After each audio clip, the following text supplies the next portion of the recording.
When you step into the heart of Pyongyang in the early morning, the city seems almost ordinary: broad avenues, monuments glinting in pale sunlight, people going about their lives above ground. But just beneath the pavement, just below the layers of lacquered expectations and staged images of progress, lies another world, a network of secret tunnels, cavernous halls, and subterranean rooms that few who live above will ever see. These are the underground cities of North Korea, hidden architecture built not for show, but for survival, for control, for the unknown. And today we explore what lies beneath. I first heard about these tunnels from a defector I'll call Ji-hoon. He fled North Korea in his teens and spoke of a labyrinth beneath Pyongyang, not just shelters beneath apartment blocks, but whole cities hidden under mountains, stretching kilometers, with purpose shrouded in secrecy. He described massive concrete halls, corridors wide enough for trains, rooms stocked with bottled water, rations, even theater seats arranged as if for a show. It haunted me.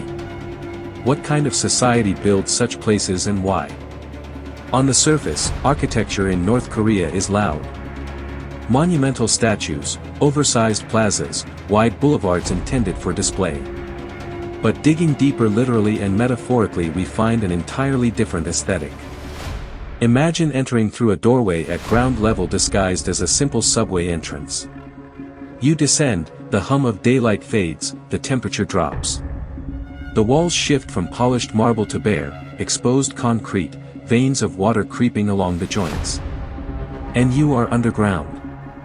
In the 1960s and 70s, as the Cold War cooled yet nuclear tensions bubbled, the leadership of North Korea commissioned massive civil defense projects. Their aim, to protect the leadership, protect the people, and protect the state from bombs, from invasion, from collapse. According to archival documents captured by defectors, what emerged was a system of underground bunkers, storage vaults, command centers, all interconnected, all built to withstand an attack. What was less clear until recently, how extensive these systems became. There is one near the city of Kaesong, just across the border from the demilitarized zone, that our sources say spans over 25 kilometers of tunnel fed by the waters of the nearby mountains, with chambers designated as safe rooms for thousands of officials. I spoke with an expert, Dr. Emily Chen of the University of Hong Kong, who specializes in East Asian strategic architecture. She told me, we typically envisage underground bunkers as simple hardened rooms. North Korea went further. They constructed what in effect became subterranean settlements with ventilation, decontamination, power generation. It's less bunker, more hidden city. And so you walk through one of these passages if you're permitted, and of course we weren't, and you get the eerie sense you're in a ghost town. There are marks on the walls where steel doors once hung, tracks where trolleys may have rolled. Shafts of light cut through grates far above. You sense the presence of people, of system, but you don't see them. It's empty, silent, waiting. The surprise twist: what if these underground cities were not only built for defense, but for the everyday? In recent years, satellite imagery and defector testimonies suggest that some of these underground corridors link entire housing complexes, theaters, sports halls and apartment blocks. One woman who escaped told me she and her children once briefly saw a lift behind a service door in their basement. She asked what it led to, and was told it was maintenance. But the sound of the lift, she said, was deeper than any typical service shaft. She felt as if it went into the earth. Was she glimpsing the perimeter of a hidden world beneath? The architecture itself reveals something about the society above. On the surface, the facades are meant for glory and propaganda. Underground, the design is pragmatic, austere, function first. Wide concrete columns bearing the weight of mountains. Corridors designed with blast resistance, power systems redundant, emergency lighting ready. One tunnel reportedly had a ceiling composed of 3-meter-thick reinforced concrete, designed to withstand earthquakes and bombs. These are not vanity projects, these are infrastructure of fear and resilience. And yet, there's a deeply human story here. Because these spaces were built for people. Families taught to hide underground in drills.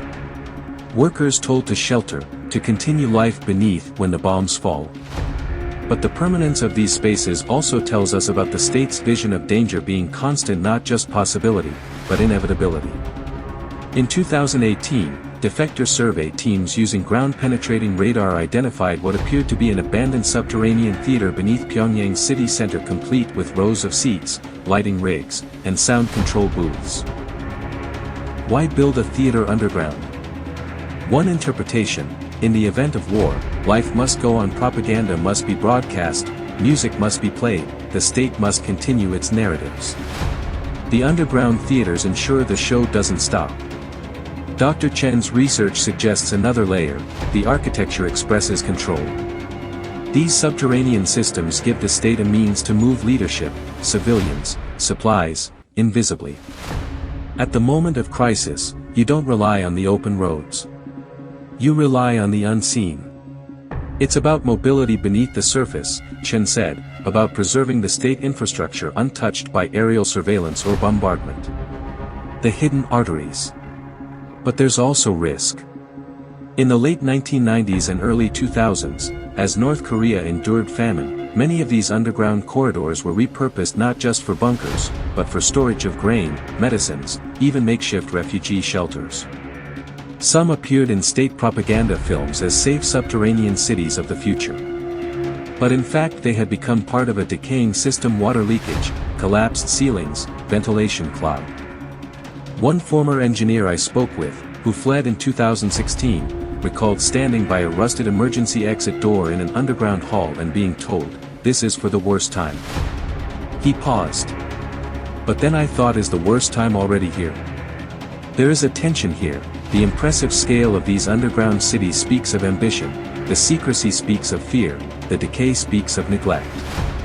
The underground world of North Korea is, in many ways, a mirror of the above-ground one: grand dreams, stark realities, hidden stories. And in the global political theater, these underground systems are often a footnote. Missile tests dominate headlines, the audacious facades of power dominate images. We rarely peer beneath. But architecture endures. Tunnels, concrete, ventilation shafts, they remain long after a particular regime passes. What, then, will these places become, should the political winds shift? I visited Seoul, in South Korea, and spoke with a historian of inter-Korean relations, Professor Lim Min-soo. He said, should unification ever come, these tunnels could become a grim legacy, or perhaps even repurposed as museums, emergency shelters, something else entirely. But to leave them hidden is to leave the truth unexamined. I thought of the children of North Korea who may never see these halls, but may live above them, on the surface of a secret world. We must ask, how do you live under a state that builds hidden cities for fear? How does that shape the psyche of a society? For the families on the surface, the drills, the lectures, the lessons on survival, they're not abstract. They're practiced. The architecture teaches you that the world is fragile, that life above may cease, that the hidden could become your whole world. And yet, I want to end with a flicker of hope. Because architecture, even secret architecture, can change meaning. The tunnels may one day be abandoned, repurposed, reopened. The underground cities may become passageways of peace rather than bunkers of war. Perhaps one day a child will walk down a corridor once built for fear and explore art installations instead. Maybe one day the underground will be a refuge for renewal rather than survival. As I stood at an overlook outside Pyongyang, I thought about how the ground beneath us holds history, ambition, fear, resilience. I thought about how human beings build not just for the moment, but for what they think might come. The underground cities of North Korea remind us that architecture is more than bricks and beams. It's a statement of belief, a map of fear, and sometimes a promise of endurance. So the next time you see an image of North Korean streets, remember that beneath them lie silent halls, waiting. And you may ask yourself, in a world of visible power, how much remains invisible, and what does that say about us?